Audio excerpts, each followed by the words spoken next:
नोंथाङाबो एलुमिनियाम फइलआव जाग्रा आदार पेक खालामो नामा?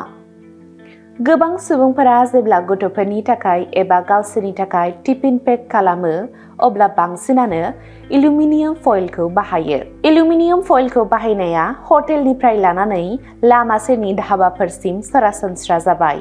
मानोना एलुमिनियाम फइलआ जोबोद सुबिदा गोनां आरो आदारखौ थाजिम लाखिनायाव हेफाजाब होयो। नाथाय भारतनि मुंदांखा निउट्रिसन एक्सपार्ट निखिल वत्सनि बादिब्ला एलुमिनियाम फइलआव जाग्रा आदार पेक खालामनायनि माखासे खैफोदफोरबो दं, जायनि बागै जों सांग्रां जानांगौ।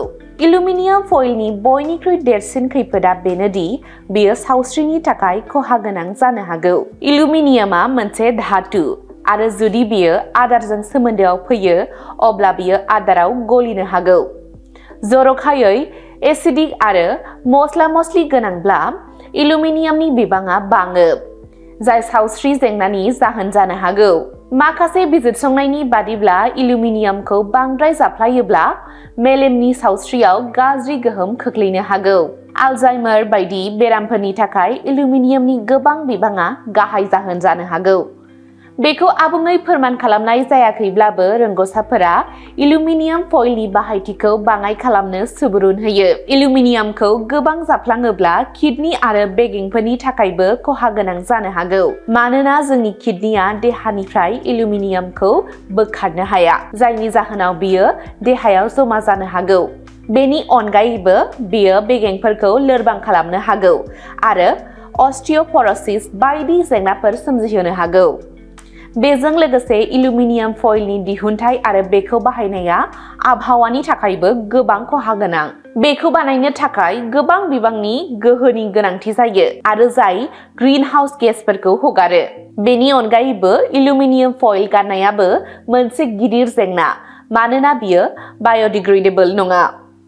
नोंथांनि खाफालाव दंब्ला नोंथाङा गोदान बोसोराव मोननो हागोन लाख लाख बेसेननि गारि मटर। 100 राङावनो नोंथाङा मोननो हागोन टाटा आल्ट्रा बास, बलेर', महेन्द्र स्कर्पिय', मारुति आर्टिका, टाटा पान्च।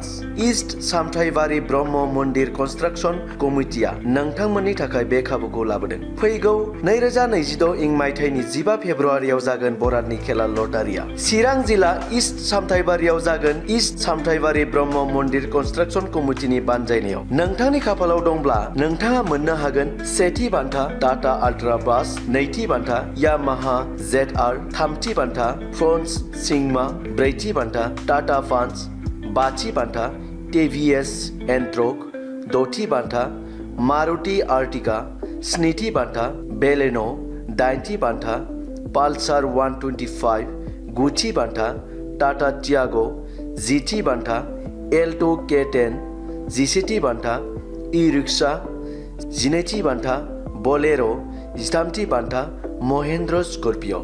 आरोबाव नोंथाङा बुक प्राइस लिस्टआव मोननो हाबावगोन सेथि बान्था एल्ट' K10, नैथि बान्था सुपार स्प्लेन्डर, थामथि बान्था इनभेटार्स, ब्रैथि बान्था हिर' ग्लेमार, बाथि बान्था JBL बक्स, द'थि बान्था आइफन।